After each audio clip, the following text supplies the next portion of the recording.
Hello, good morning, good afternoon, good evening, wherever you may be.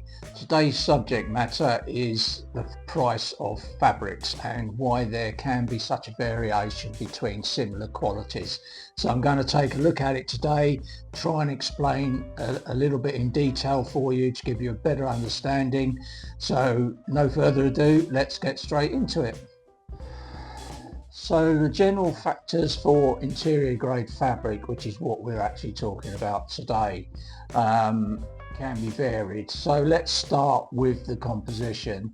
So your fabric could be a polyester, could be a cotton, linen, viscose, wool, it could be a blend of some of those. They all have a bearing on the cost. Then you've got the type of fabric itself. Is it a printed fabric? Is it a woven fabric? So you've got jacquard weave, you've got flat weaves. So there's different variations that can go into a fabric to make it look the way it does. Then you've got colour variables. So if you've only got one or two colours, the chances are this would be of a lower cost than something that say has got 7 or 8 colours. Because if it's being printed, or digitally printed, then you've got a combination of coloured powders that mix to produce the colours. Then if you're dyeing the fabric, you've got different batches of dye colours for your yarn. So these will all have a factor on the price. And then we look at the weight of the fabric. So this could be the density of the yarn that's being used. It could be the density of the weave, so you can have a slightly thicker thread on one fabric than another. Then you've got the density of the weave, so the tighter the weave, the more expensive it will become, because you're obviously putting more yarn into that product.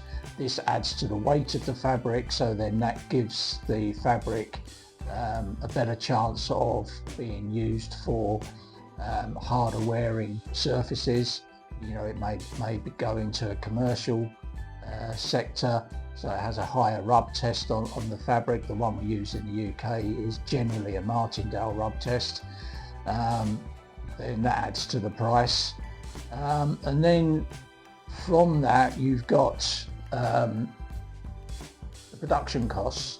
So obviously it depends on where it's made. If it's made in the UK, Europe or Asia, then you'll have cost variables there. Then you've got the other overheads to factor in are the facilities that they use. So they may have a bigger head office, bigger factory, bigger storage facilities. They may have a lot more machines than some companies. And then that adds to the running costs of those machines and the service costs of those machines. Then you've got obviously the utility costs, the big one being obviously electricity, and then you've got water, particularly in the wool production and the natural fibre productions, really, where a lot of water is used. Then you've got staff costs. So if you are a bigger company, you've got more staff, so you've got more salary, national insurance, and you've got pension as well to go into that. You may have reps on the road, so obviously you've got vehicle costs, mobile phone, laptop, travel costs, accommodation costs, insurance. So those are to be factored in as well. And you've got to remember that all these costs do have to go onto the fabric, because that is what the company is selling. Then do they use their own transport for delivery? Some companies have their own transport, some use external delivery companies. So again, if they've got their own vehicles, they've got the running costs of those, the insurance, the salaries of the drivers, etc. And then you've got to look at the marketing. So some companies are prolific in exhibiting, whether that be in the UK, Europe, or again Asia. There's some big events that take place in China. Obviously you've got France, Germany, where we have some big exhibitions. In the UK there are some big exhibitions, and in my field Decorex is probably the big one for the side, for the textile side of things. So that has a cost bearing. Now it depends on which level the company is at, whether they're a large company, small company. The larger companies may go to the bigger exhibitions, where smaller companies may go for smaller satellite exhibitions where they can do them more frequently and get value that way, which generally are more cost effective than the big exhibitions, but you don't get the volume of people, obviously. Then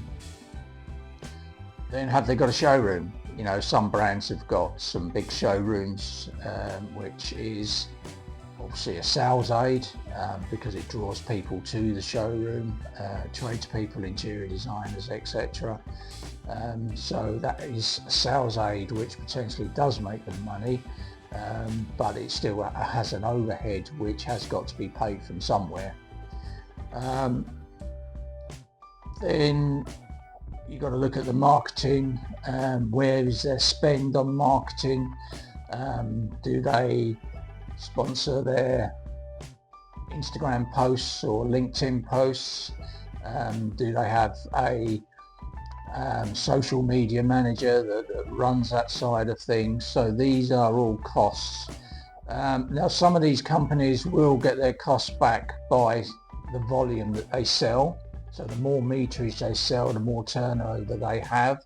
So some will work on smaller margins, some work on higher margins. And I would suggest that if you are comparing a like-for-like fabric, and by that I mean it's the same weight, same martingale, same fibre content, but one is £25–30 more, then I would say that somewhere along the line, the one that is the more expensive, the company is just trying to take advantage of that.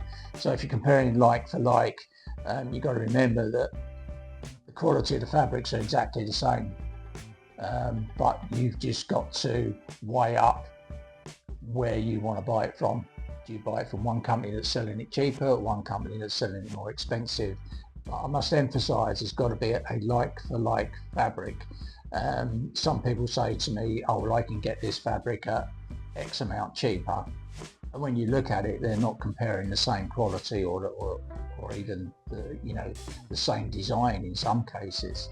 So it is very important that when you are comparing prices, is that it is an exact like-for-like quality product you are comparing price with. So I hope that has covered some of the issues around the pricing of fabric, and it's not just in fabric and textiles. It really relates to anything that you buy. So if you're buying a car, and you'll know that some companies have similar style cars that probably have exactly the same features. One has just got a different badge to the other one, but one is quite a lot more expensive, and it relates to anything that we purchase. So thanks for watching, really appreciate it, and if you have found this useful, then please give me a thumbs up. It'd be great if you could subscribe. It would help the channel, help me get more viewers, and help me be able to get more content out. And please share, and just leave a comment. So thanks for watching.